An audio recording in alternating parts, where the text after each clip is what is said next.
वो हम सबको एक साथ लाता है और अंत में प्रभु का लक्ष्य यही है कि हम भवन के पत्थर जैसे होंगे और एक प्रभु के लिए भवन बनाते जाएं, जो दूसरे किसी भवन से ज्यादा महिमा में होगा। वो सुलेमान के भवन से भी ज्यादा महिमा में होगा। वो वहां पर रहेगा, उनके मध्य में वो उनका परमेश्वर होगा और वो उसके लोग होंगे। On the mount of crucifixion, fountains open deep and wide, through the floodgates of God's mercy, flowed a vast and gracious tide. Grace and love like mighty rivers poured incessant from above, and heaven's peace and perfect justice kissed a guilty world. Grace and love like mighty rivers poured incessant from above, and heaven's peace and perfect justice kissed a guilty world in love. Truth, you do direct me by your Spirit through your word, and your grace my need is meeting as I trust in you, my Lord. Of your fullness you are pouring your great love empower me without measure, full and boundless. Sing that again. Of your fullness you are pouring your great love empower me without measure, full and boundless, drawing out my heart. Grace and love like mighty rivers poured incessant from above, and heaven's peace and perfect justice kissed a guilty world. Let's sing it one last time. Grace and love like mighty rivers poured incessant from above, and heaven's peace and perfect justice kissed a guilty world in love, and heaven's peace and perfect justice kissed a guilty world in love.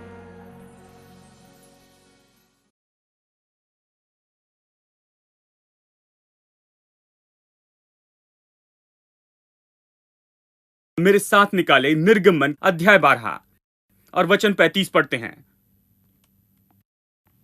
अब इस्राएलियों ने मूसा के कहने के अनुसार किया और उन्होंने मिस्रियों से सोने के गहने और चांदी के गहने और वस्त्र मांग लिए। तो प्रभु ने कहा मांगो अध्याय 11 में, और अध्याय 12 में हम पढ़ते हैं कि उन्होंने मांगा, जो प्रभु ने कहा वही किया। और यहोवा ने मिस्रियों को अपनी प्रजा के लोगों पर ऐसा दयालु किया कि उन्होंने जो मांगा वो सब उनको दिया। इस प्रकार इस्राएलियों ने मिस्रियों को लूट लिया। इन लोगों ने देना शुरू किया क्योंकि प्रभु ने उन्हें बताया था। प्रभु ने उनके दिल में काम किया कि उन्हें दे, कृपा की। इसलिए उन्होंने जाकर जबरदस्ती से बंदूक की नोक पर या चाकू की नोक पर पैसा नहीं मांगा या सोना या चांदी नहीं मांगी। वो अपना सोना और चांदी देने के लिए तैयार थे क्योंकि प्रभु ने उन्हें मिस्रियों की दृष्टि में कृपा दी थी। ठीक है, अब मेरे साथ निकाले निर्गमन अध्याय 35। फिर मूसा ने इस्राएलियों की सारी मंडली से कहा, जिस बात की आज्ञा यहोवा ने दी थी वो ये है, तुम्हारे पास से यहोवा के लिए भेंट ली जाए, अर्थात जितने अपनी इच्छा से देना चाहते हैं वो यहोवा की भेंट करके ये वस्तुएं ले आए, सोना, चांदी, पीतल। बहुत दिलचस्प है। अब मूसा भेंट ले रहा था क्योंकि उसने प्रभु से निर्देश पाए कि तंबू बनाएं, प्रभु का तंबू बनाएं, और उस तंबू के लिए सोना, चांदी और सब कुछ लगने वाला था, सारी बहुमूल्य चीजें। वो कहता है कि सब प्रभु के लिए भेंट लेकर आए। देखिए किस तरह से ये कहा गया है, जो भी इच्छा से देता है। प्रभु पूरी तरह से सिद्ध व्यक्ति। देखिए प्रभु उन तरीकों का उपयोग नहीं करता जो मनुष्य करते हैं। प्रभु आपको सब कुछ देता है। प्रभु ने उन्हें सोना चांदी दिया, फिर जब वो अपने उपयोग के लिए चाहता था तो कहता है यदि इच्छा हो तो देना। जानते हैं क्या यह अद्भुत नहीं? मुझे प्रभु पसंद है। वो हमेशा हमारा आदर करता है। मैं मंगलवार शाम को लोगों से कह रहा था, वो आप पर विश्वास करने वाला प्रभु है क्योंकि उसने आपको बनाया। वो जानता है कि आप उसके स्वरूप समानता में बनाए गए। वो जानता है कि आप में निर्णय लेने और सोचने और इन सब की सामर्थ्य है। तो वो आपसे कभी नहीं लूटता, वो आपसे नहीं छीनता, आपसे जबरदस्ती नहीं करता, वो गर्दन पकड़कर उठाकर कुछ नहीं करवाता। नहीं, वो हमेशा आदर करता है। वो आपसे मांगता है, बड़े आदर के साथ आपसे व्यवहार करता है। मेरे दोस्तों, हेलो, हम उस प्रभु के बारे में कह रहे हैं जिसने आपको बनाया। उसने आपको अपने जैसे बनाया, इसलिए वो आपसे अपने जैसे व्यवहार करता है। वो अपने जैसे आपसे व्यवहार करता है। आप उसके जैसे हैं, इसलिए वो अपने ही स्वरूप को कम नहीं कर सकता है। वो आपको बेकार समझकर कुछ करने के लिए कुछ नहीं कह सकता कि आपसे जबरदस्ती कुछ करवाए। नहीं, वो ऐसा नहीं करता क्योंकि आप उसके स्वरूप और समानता में बनाए गए। वो कहता है जो भी इच्छा से देता है। अब इसे देखिए, ये लोग गरीब थे, उनके पास का हर सोना और चांदी तो प्रभु से पाया था। उन्होंने ये पाया था क्योंकि प्रभु ने उन लोगों पर कृपा दृष्टि की थी और चमत्कारी रूप में इन्हें ये मिला था। प्रभु कह सकता था, अब तुम सब लोग मेरी सुनो, घर में जाओ और सोना और चांदी को बैग में डालकर यहां पर लाना, और वो मुझे पूरा सोना चांदी चाहिए। वो इस तरह आज्ञा दे सकता था, लेकिन उसने कहा जो भी अपनी इच्छा से देना चाहे लेकर आओ। फिर वचन 20 कहता है, तब इस्राएलियों की सारी मंडली मूसा के सामने से लौट गई। अपनी भेंट लाने के निर्देश पाने के बाद वो मूसा की उपस्थिति से चले गए, और जितनों को उत्साह था और जितनों के मन में ऐसी इच्छा उत्पन्न हुई, दिल उकसाया गया और आत्मा चाहती थी। मुझे पसंद है। देखिए, जब प्रभु चाहता था कि वो जाकर सोना और चांदी लाए और उसे दे उसके काम के लिए, उसने लोगों के दिल को उकसाया। वो लोगों के दिल से कहता है, वो उनके दिल को उकसाता है और उनके दिल में इच्छा भरता है, उनके दिल में इच्छा देता है, उनके दिल में इच्छा रखता है। दूसरे शब्दों में कि इस बात के लिए वो कुछ करे जो प्रभु चाहता है। क्या यह अद्भुत नहीं? यानी देना कोई सामान्य बात नहीं है। देना तो बस अपनी जेब में हाथ डालकर जो भी निकलता है वो देना नहीं है कि जो भी आता है उसे टोकरी में फेंक दे, या ऐसा कुछ नहीं। नहीं, देना तो बहुत ही पवित्र, शुद्ध और बहुत ही अद्भुत है, जहां आप अपने दिल में पहले जाते हैं और अपने दिल को परखते हैं, जहां प्रभु आपके दिल में काम करता है, दिल में चलता है और आपके दिल को उत्साहित करता और आपके दिल में इच्छा लाता है। देखिए कि प्रभु आपके दिल में क्या कहता है, क्योंकि प्रभु आपसे बातें करता है और फिर आप वही करें जो प्रभु चाहता है कि आप करें। आप इसलिए न दे क्योंकि भेंट लेने वाला भाई दयनीय दिखता है, या दिखाते हैं कि 3 दिनों से कुछ नहीं खाया, या उन्हें पैसा चाहिए, दिखाते हैं कि पैसा चाहिए। नहीं, आप इसे दे। आप इसलिए नहीं देते हैं क्योंकि कोई दिखाता है कि उन्हें यह चाहिए, या वो आपको विवश कर रहे हैं। आप इसलिए दे क्योंकि प्रभु आपके दिल को उत्साहित करता है। मूसा ने यही किया जब प्रभु ने कहा, प्रभु मुझसे कहता है कि तुम सब प्रभु के लिए भेंट लेकर आओ कि हम तंबू बना सके। तो सब जाकर प्रभु के लिए भेंट लेकर आते हैं। जिनकी भी इच्छा का दिल होता है वो जाकर प्रभु के लिए भेंट लाते हैं। वो घर में जाते और पाते हैं कि उनका दिल उकसाया गया और दिल चाहता है, यानी जो भी चाहता था और जिसका भी दिल उकसाया गया वो भेंट लेकर आता है। अब इसे सुनिए, और जितनों को उत्साह हुआ वे मिलाप वाले तंबू के काम करने और उसकी सारी सेवा और पवित्र वस्त्र के बनाने यहोवा की भेंट ले आने लगे जिनमें इच्छा थी। फिर से इच्छा की बात आई है। क्या स्त्री क्या पुरुष, जितने के मन में ऐसी इच्छा उत्पन्न हुई थी, वे कंगन और सोने के गहने ले आने लगे और सोने की भेंट परमेश्वर के सामने उन्होंने दी। हर मनुष्य, हर व्यक्ति ने प्रभु के लिए सोने की भेंट दी। मतलब सबके पास सोना था। क्या यह अद्भुत नहीं? ये सब गुलाम थे और अचानक सबके पास सोना था उनके हाथों में। वो सब इसे प्रभु के लिए लेकर आए। आइए अब चलते हैं अगले भाग में, अध्याय 36 वचन 2। फिर मूसा ने बुलाया बिसलेल और अहोलियाब और सब बुद्धिमान, जिनको यहोवा ने ऐसी बुद्धि और समझ दी कि वो यहोवा की सारी आज्ञाओं के अनुसार पवित्र स्थान में काम करे। यहां तक कि जो लोग काम करने के लिए आए थे और तंबू बनाना चाहते थे। उन्हें आकर अपनी शारीरिक सहायता करनी थी और अपने वरदान और योग्यता को देना था, वो भी अपनी इच्छा से, इच्छा रखने वाले दिल से, जबरदस्ती नहीं थी। और इस्राएली जो भेंट पवित्र स्थान की सेवा के काम और उसके बनाने के लिए ले आए थे, उन्हें उन पुरुषों ने मूसा के हाथ से ले लिया। तो उन्होंने आकर मूसा से वो पाया जो लोगों ने भेंट के रूप में दिया था। लोगों ने मूसा को दिया था, यानी वो जाकर काम करना चाहते थे। अब देखिए वचन 4, और जितने बुद्धिमान पवित्र स्थान का काम करते थे वे सब अपना अपना काम छोड़कर मूसा के पास आए और मूसा से कहने लगे, जिस काम को करने की आज्ञा यहोवा ने दी है उसके लिए जितना चाहिए उससे अधिक वे ले आए हैं। देखिए कैसे शिकायत है। जिस काम को करने की आज्ञा यहोवा ने दी है उसके लिए जितना चाहिए उससे भी अधिक ले आए हैं। देखिए, जब भी आप इसे प्रभु के तरीके से करते हैं, जब प्रभु के तरीके से चलते हैं, मैं विश्वास करता हूं ये परिणाम होंगे। जब तक आप अपने तरीके का उपयोग करते ये परिणाम कभी नहीं पाएंगे। मैं ये विश्वास करता हूं। ये पर्याप्त से बढ़कर का परिणाम कभी प्राप्त नहीं कर सकते हैं।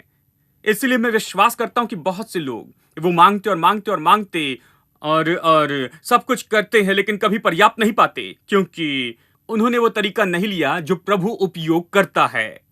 प्रभु लोगों के दिल को उकसा सकता है। प्रभु लोगों के दिल में इच्छा रखता है कि वो दे। प्रभु ये सब होने के लिए काम कर सकता है क्योंकि उसने आपको काम करने के लिए बुलाया है। वो ये सब करता है। जब आप प्रभु के मार्गों में चलते हैं तो परिणाम, अलौकिक परिणाम इस तरह होंगे, और ये परिणाम इन दूसरे तरीके से आप कभी नहीं प्राप्त कर सकते हैं। लोग हर तरह के तरीके का उपयोग करते, इसीलिए ये सबसे उत्तम परिणाम नहीं लाते हैं। सबसे उत्तम परिणाम पाए जाते हैं, प्रभु आदर करेगा ऐसे परिणाम तब पाए जाते हैं जब आप इसे प्रभु के तरीके से करते। यानी अब इसे देखिए, उन्होंने कहा यह बहुत ज्यादा है, लोगों ने जो लाया वो बहुत ज्यादा है, तो मूसा ने आज्ञा दी। मूसा ने सारी छावनी में इस आज्ञा का प्रचार करवाया, क्या पुरुष क्या स्त्री कोई पवित्र स्थान के लिए और भेंट न लाए। इस प्रकार लोग और भेंट लाने से रोके गए, क्योंकि सब काम बनाने के लिए जितना सामान आवश्यक था उससे अधिक बनाने वालों के पास पहुंच चुका था। हेलो, क्या आप ये विश्वास करते हैं? बहुत ज्यादा मैं ये विश्वास करता हूं। मैं तब तक प्रचार करता रहूंगा जब तक ये वास्तविकता न हो जाए। AFT में बहुत ज्यादा, बहुत अधिक, बहुत ज्यादा, हर जरूरत के लिए बहुत ज्यादा। मैं ये विश्वास करता हूं ये इसी तरह होना चाहिए। बहुत ज्यादा है हर जरूरत के लिए। आपको जो भी चीज चाहिए उसके लिए बहुत ज्यादा होना चाहिए, क्योंकि प्रभु बहुत ज्यादा का प्रभु है। आमीन। यानी प्रभु इस तरह के काम के लिए धन देता है। उसे तंबू चाहिए था और उसने धन पाया मिस्र की संपत्ति से। मिस्र संसार में सबसे धनी देश था उन दिनों में, और तंबू बनाने के लिए जो भी फाइनेंसिंग चाहिए था वो मिस्र के धन से ही आया था। उन्होंने खुद धन का ढेर लगा दिया था। प्रभु ने कहा ठीक है, तुम ढेर लगाओ और मैं जमा करूंगा, और उसने जमा करके इसे तंबू बनाने के लिए दे दिया। ठीक है, देखिए अब चलिए हग्गई में एक बार फिर चलते हैं। फिर से वचन 2 में चलिए। ये लोग कहते हैं कि यहोवा का भवन बनाने का समय नहीं आया। ये लोग वापस आए थे और उस भवन को बनाने के लिए कुछ परेशानी हो रही थी। वो आए थे राजा की आज्ञा से, राजा के धन के साथ, और इसके लिए संपत्ति दी गई थी। लेकिन कुछ लोगों ने समस्या खड़ी की। आप इसके बारे में पढ़ते हैं इज़रा और ऐसी जगह पर। कुछ लोगों ने समस्या खड़ी की और कुछ परेशानी खड़ी हुई। उन्होंने शुरू तो किया था लेकिन अपना काम पूरा नहीं किया था, और वो उसे पूरा नहीं कर पाए। और यदि आप पूछे तो कहते हैं समय नहीं आया है। यह आज बहुत से विश्वासियों जैसे है। मैं सोचता हूं कि प्रभु का समय नहीं आया भाई। खैर, यदि आप कुछ करेंगे तो आएगा, लेकिन वो कहते हैं प्रभु का समय नहीं आया है। ठीक है, फिर ये कहता है, फिर यहोवा का वचन हग्गई भविष्यवक्ता के द्वारा पहुंचा, क्या तुम्हारे लिए अपने छत वाले घरों में रहने का समय है, जबकि ये भवन उजड़ पड़ा है। इसलिए यहोवा यूं कहता है, अपनी अपनी चाल चलन पर ध्यान करो। तुमने बहुत बोया परंतु थोड़ा काटा। तुम खाते हो परंतु पेट नहीं भरता। तुम पीते हो परंतु प्यास नहीं बुझती। तुम कपड़े पहनते हो परंतु गर्माते नहीं। जो मजदूरी कमाता वो छेद वाली थैली में रखता है। अब ये इस संदर्भ में यहां पर कहा गया है। अब यहां पर क्या समस्या थी? समस्या तो ये थी, समस्या यही थी, लोग ये नहीं समझ पाए कि परमेश्वर ने धन क्यों दिया है। जब रुकावट आई और जब बाधाएं आई, तो भवन को फिर से बनाने का काम शुरू करने के बजाय अपना ही घर बनाने लगे। उन्होंने खुद के लिए संपन्नता का आनंद उठाना शुरू किया, लेकिन वो कभी ये नहीं समझ पाए कि संपन्नता का संबंध तो वही करने से है जो परमेश्वर चाहता है। अब परमेश्वर क्रोधित नहीं क्योंकि आपने अच्छा घर बनाया है। प्रभु कंजूस मनसा का व्यक्ति ऐसा नहीं है। वो आपके दोस्त या पड़ोसी के जैसे नहीं है, छोटे दिमाग का व्यक्ति, और वो आपके पास क्या उसे देखते रहता है और आपको पसंद नहीं करता क्योंकि आप संपन्न हो रहे। नहीं, प्रभु ने सब कुछ बनाया। प्रभु धनी है, सोना मेरा है, चांदी मेरी है, प्रभु कहता है। तो प्रभु आप पर क्रोधित क्यों होगा कि आपका अच्छा घर है? प्रभु का धन्यवाद यदि आपका अच्छा घर है। प्रभु की स्तुति, प्रभु ने दिया। आपको किसने दिया? प्रभु ने दिया। तो वो कैसे क्रोधित होगा? उसी ने आपको दिया है। यदि वो घर बनाते हैं, अच्छी छत वाला घर बनाते, ये कहता है किसने दिया? प्रभु ने दिया। वो गुलामी में थे, लेकिन अब उनके अपने घर थे, छत वाले। अब प्रभु इससे क्रोधित नहीं था कि वो घर बना रहे, लेकिन प्रभु क्रोधित था कि वो उसकी योजना और उद्देश्य को भूल गए थे, कि वो प्रभु का भवन बनाना चूक गए थे और उससे महिमा नहीं दे रहे थे और उसका प्रयोजन नहीं कर रहे थे। उससे पहले नंबर की परवाह रखने से चूक गए थे। और प्रभु कहता है इसलिए तुम में कमी है, इसलिए पैसा छेद वाली थैली में जा रहा है, छेद वाली थैली में। इसलिए तुम बहुत बोते और कम काटते हो, तुम बहुत काम करते हो और बहुत कम कमाते हो। इसलिए कोई आशीष नहीं है, क्योंकि मैं तुम्हें आशीष देना चाहता हूं, संपन्न करना चाहता, और तुम्हारे पास यह है, लेकिन तुम संपन्नता का उद्देश्य नहीं समझ रहे हो। हेलो। और तुम परमेश्वर की योजना और उद्देश्य को पूरा करने में सहयोग नहीं दे रहे हो। इसीलिए समस्या है, प्रभु कहता है। इसलिए भौतिक समस्या है, इसलिए भौतिक चीजों की कमी और घटी है, इसलिए आर्थिक मुश्किलें हैं, इसलिए कर्ज में जाते हैं और बाहर नहीं आ पाते हैं, इसलिए माइनस में गहरे और गहरे जाते हैं, इसलिए सारी समस्या आती है, क्योंकि तुमने कभी प्रभु की चीजों को पहला स्थान नहीं दिया है हमारे मन में और हमारे दिल में। 2 बार कहता अपना चाल चलन देखो। वचन 5 कहता है इस तरह से, फिर वचन 6 कहता है कि कैसे बहुत बोते हो, बहुत कम काटते हो, और ये सब। और फिर वचन 7 में प्रभु कहता अपना चाल चलन देखो, मतलब अपने मार्गों को देखो। उसने 2 बार कहा 3 वचनों में। अपने मार्गों को देखो, तुम क्या गलत कर रहे हो देखो, अपने जीवन में क्या बदलना चाहिए वो देखो, कि आशीष और प्रभु की आशीष का बहाव वहां से बहते चले जाए। अब पहाड़ पर जाना, प्रभु विचार दे रहा है संपन्न होने का। वो कहता है पहाड़ पर जाना और लकड़ी ले आओ और भवन बनाओ, और मैं उसको देखकर प्रसन्न होऊंगा और मेरी महिमा होगी। तुमने बहुत उपज की आशा रखी, परंतु देखी थोड़ी ही, और जब तुम उसे घर ले आए तब मैंने उसे उड़ा दिया। क्यों? सेनाओं का यहोवा कहता है मेरा भवन उजड़ पड़ा है और तुम में से प्रत्येक अपने घर में दौड़ा चला जाता है। इस कारण आकाश से ओस गिरना और पृथ्वी से अन्न उपजाना दोनों बंद हैं। आशीष, बाइबल कहती है कि प्रभु हमारे हाथों के कामों पर आशीष की आज्ञा देता है, लेकिन आशीष एक सिद्धांत के साथ काम करती है। देखिए, आप आशीष के सिद्धांत के विरुद्ध में काम करके अपेक्षा नहीं कर सकते कि आशीष काम करेगी। आशीष एक सिद्धांत के रूप में काम करती। प्रभु कहता है कि तुमने ये सही नहीं किया, इसलिए आशीष काम नहीं कर रही है। आकाश वर्षा और मेह नहीं बरसा रहा है, और पृथ्वी अपना फल नहीं ला रही है। पृथ्वी बंद हो रही है। पृथ्वी की उपज जितनी होनी चाहिए उतनी नहीं हो रही है। वो कहता है तुम ये सही करो तो वो सही हो जाएगा। अब इस पर थोड़ा सोचते हैं हमारे मार्गों पर, और सोचते हैं ये वचन क्या कहता है, क्योंकि ये बहुत महत्वपूर्ण है। यहां पर क्या बात चल रही है? ये तो केवल कोई भवन को पत्थर से बनाना नहीं हो रहा है, क्योंकि परमेश्वर मनुष्य के हाथ से बनाए हुए भवन में नहीं रहता है। प्रभु उससे बहुत बढ़कर है। वो भवन कुछ दर्शाता है कि परमेश्वर लोगों के मध्य में वास करना चाहता है, वो लोगों के साथ संगति करना चाहता है। भवन तो इकट्ठा होने की जगह को दर्शाता था। वो भवन परमेश्वर के निवास स्थान को दर्शाता था, उसका वास स्थान। लोग वहां पर आए, उससे संगति करते जाएं, इसलिए सब दर्शाता है। प्रभु एक तंबू में बंधा नहीं है, लेकिन बात तो यह है कि प्रभु अपने लोगों के बीच होना चाहता था। प्रभु सच में ऐसा भवन बना रहा था जो इस पत्थर से बने भवन की तुलना में बहुत ही बड़ा हो। पहला पत्रस अध्याय 2 वचन 5। तुम भी आप जीवते पत्थर के समान आत्मिक घर बनते जाते हो, जिससे याजकों का पवित्र समाज बनकर ऐसे आत्मिक बलिदान चढ़ाओ जो यीशु मसीह के द्वारा परमेश्वर को ग्राह्य हो। अब यहां यह कह रहा है कि कैसे प्रभु आत्मिक भवन बना रहा है, यानी अपना आत्मिक भवन बना रहा है। परमेश्वर खुद के लिए एक भवन बना रहा है, यानी तंबू तो अंतिम भवन नहीं था, भवन तो प्रभु का लक्ष्य नहीं था, यह केवल दर्शाने वाला था। और भवन जो जरुब्बाबेल के समय में बनाया था, जिसके बारे में हग्गे में पढ़ा, वो अंतिम नहीं था। अंतिम भवन तो यह भवन है। प्रभु का लक्ष्य इसी पर था। भवन क्या है? भवन तो वो है जो जीवित पत्थर से बना है। जीवित पत्थर से, केवल पत्थर से नहीं, जीवित पत्थर से आत्मिक भवन, आत्मिक भवन के रूप में बनाया गया। पवित्र याजक की आत्मिक बलिदान चढ़ाते जाए, बकरे और मेढ़े नहीं, लेकिन आत्मिक बलिदान। वो किसके बारे में कहता है? ये कहता है कि कैसे प्रभु भवन बना रहा है, महिमा में भवन, महिमा में भवन जो पत्थरों से बना नहीं है, लेकिन आप और मैं वो पत्थर हैं।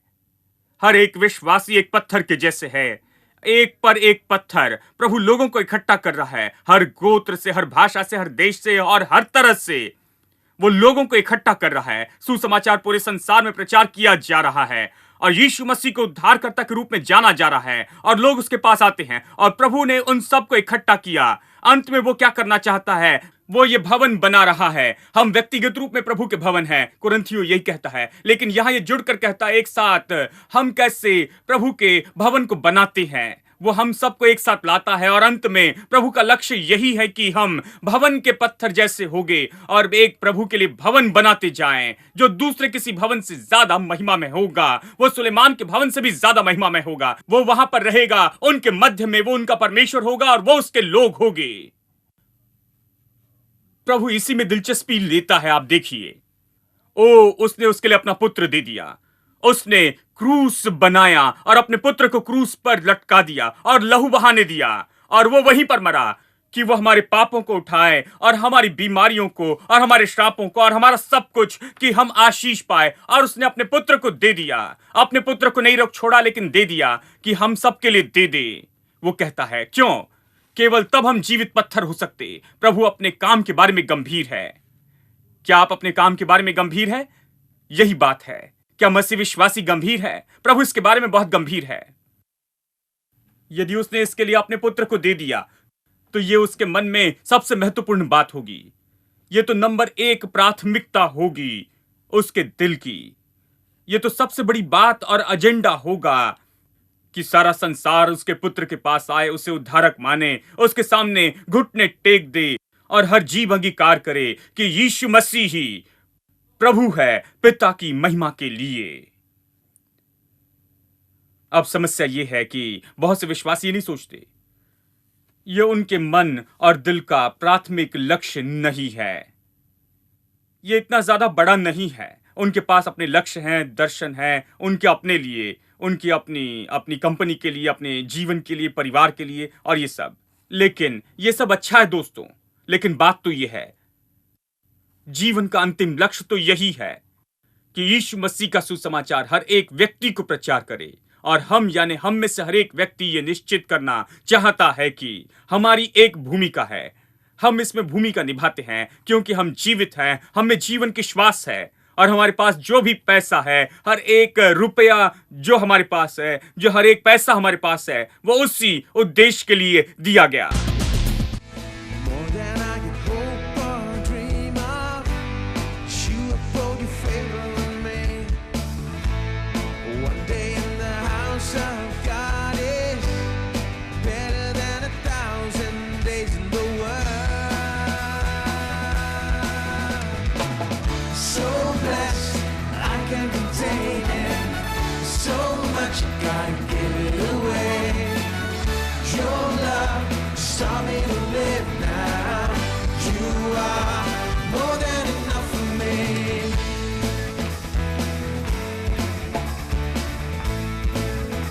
More than I could hope. More than I could hope or dream of. You put your favor on me. One day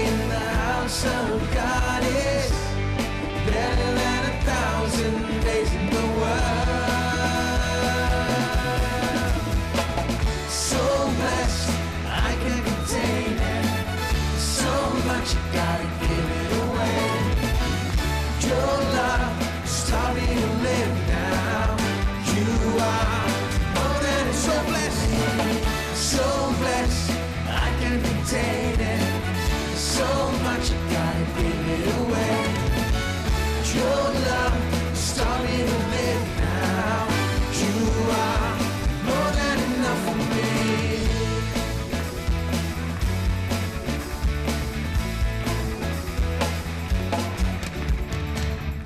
Lord, you're more than enough for me. Lord, you're more than enough for me. Everybody, say that, confess that. Lord, you're more than enough for me. Lord, you're more than enough for me. Let's just raise our hands and say that. Lord, Lord, you're more than enough for me. Lord, you're more than enough for me. You're more than enough, Lord. Lord, you're more than enough for me. Lord, you're more than enough for me. So blessed, I can't contain it. So much I gotta give it away. Your love just taught me to live now. You are